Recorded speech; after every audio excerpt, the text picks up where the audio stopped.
This young lady I met several years back. I think we're probably going on our 5 years, and she has become very special to my husband and I. We were introduced in a different way that we never really ever intended, but as time went by, we knew that God had a very ordained plan for our families to connect. And I am so proud of her to be able to share something that is so difficult of a journey that she has been on. But she's going to get to share what God has done in and through her life as a result of the things that she's gone through. And so it is my pleasure to introduce you to Kassidy Gaffigan.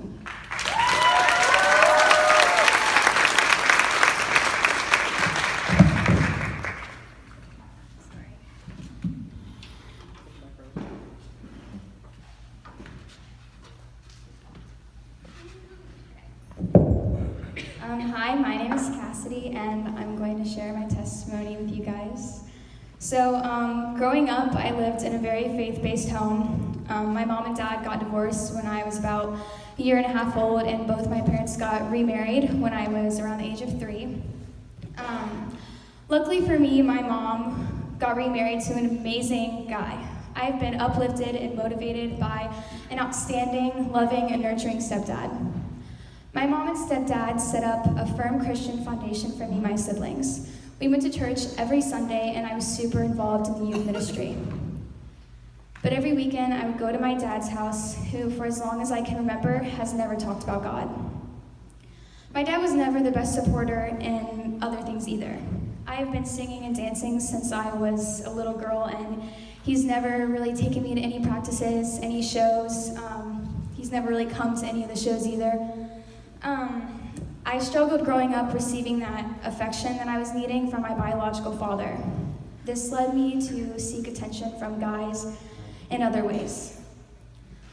Along with the feelings of neglect that I was having, at the age of 6 years old to 9 years old, I was sexually abused by a very close relative. I grew up thinking that sex was a normal thing, and I knew more about sex than your average 9-year-old should know. Eventually, my mom found out about it, and I was in counseling for a while. I had to be retaught a lot of things because my brain became wired to think unnatural thoughts about premarital sex. I was a Christian, and I knew that in the Bible it says that it's unbiblical, but I had no other way of thinking. Transitioning into middle school, I had boyfriend after boyfriend, and I constantly longed to be wanted. I slowly veered away from a pure lifestyle. This only got worse as I transferred into high school. Freshman year, I had fallen into the deep hole that I created in middle school. I lost my virginity that year. As a result, I became sexually active and felt as if I had committed the unforgivable sin. I felt as if I had gone so far that there was no turning back. Now, 8th grade year, I was lucky enough to have met an amazing family. They were accepting, loving, non-judgmental, and best of all, their hearts belonged to God. They were on fire for the Lord, and I admired it so much because I was jealous. Jealous because in my eyes, they were living the dream life that I wanted for myself. When I met the Kagis, I was introduced to Impact. My brother did Impact, and I loved watching them do the skits. I love acting, so I wanted to perform the skits. I joined the summer before my freshman year. At this time, I was really only doing Impact because I was close with the Kagis, and I just wanted to do the skits. My sophomore year, I got myself into a very toxic relationship. God must have laid an unsettledness upon my mom's heart because she quickly became aware of the repetition of my unpure lifestyle.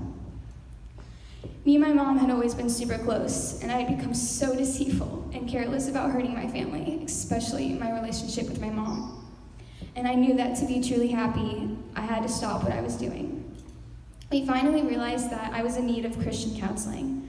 I had to come to the conclusion that I needed to fully surrender myself to God. This summer, I talked to Miss Angie about doing Impact again. At first, I was hesitant because I thought to myself, I don't deserve forgiveness.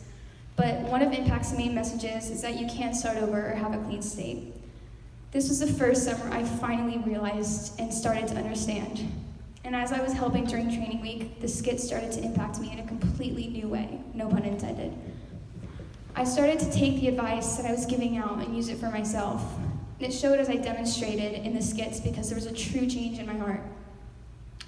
At camp this year, I listened to the sermons each day, this time with an open heart, and that completely renewed my faith. After camp, I bought a new Bible, joined an ongoing girls' small group, bought a quiet time, and a necklace that has a very meaningful message written on it. It says, "True love waits."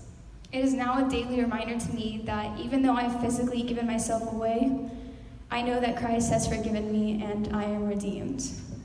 Thank you for letting me share this.